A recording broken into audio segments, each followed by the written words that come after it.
दोस्तों, दुनिया में बहुत से शहर है जो अपने खूबसूरत नज़ारों के लिए जाना जाता है, लेकिन ये शहर जाना जाता है अपनी ज़िद के लिए। स्वागत है आपका झांसी में द हार्ट ऑफ बुंदेलखंड।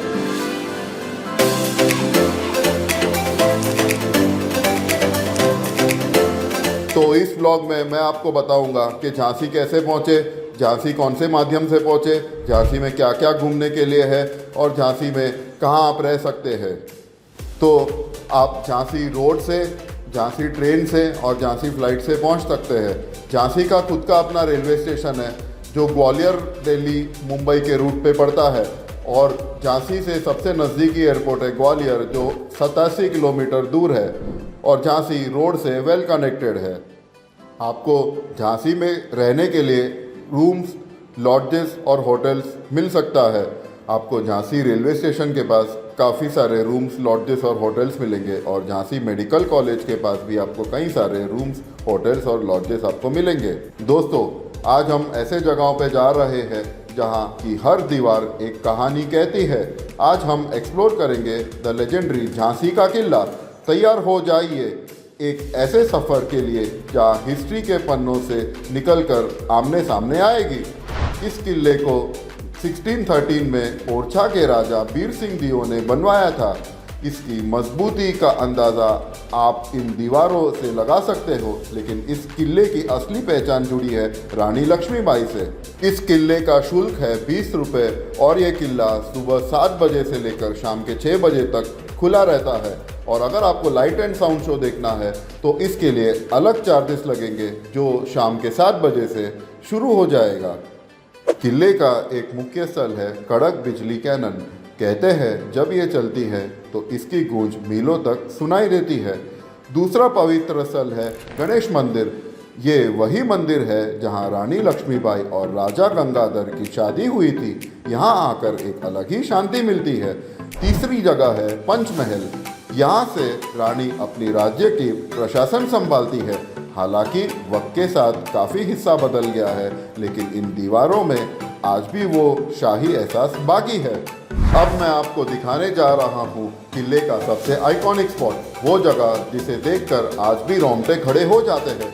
ये है वो जगह जहाँ से रानी लक्ष्मीबाई ने अपने बेटे दामोदर राय को पीठ पर बांधकर अपने घोड़े बादल के साथ ऊंची दीवार से छलांग लगाई थी। It's hard to believe, but उनका साहस ही उनका सबसे बड़ी ताकत है।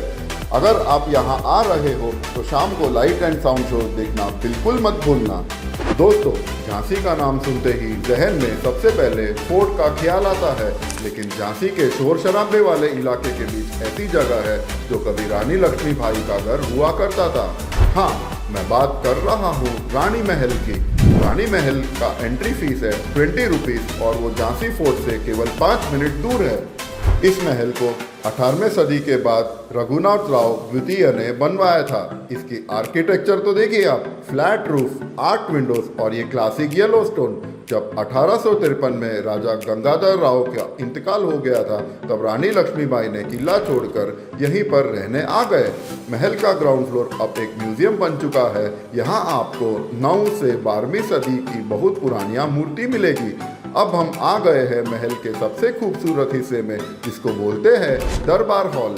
यहाँ की वॉल्स पर आपको ये फ्लोरल पैटर्न और बर्ड्स देख रहे हैं जो 200 साल पुराने हैं। अगर आप झांसी आ रहे हो तो फोर्ट के साथ साथ ये ज़रूर देखिए।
उम्मीद है आपको अब तक इस व्लॉग में काफ़ी मज़ा आ रहा है।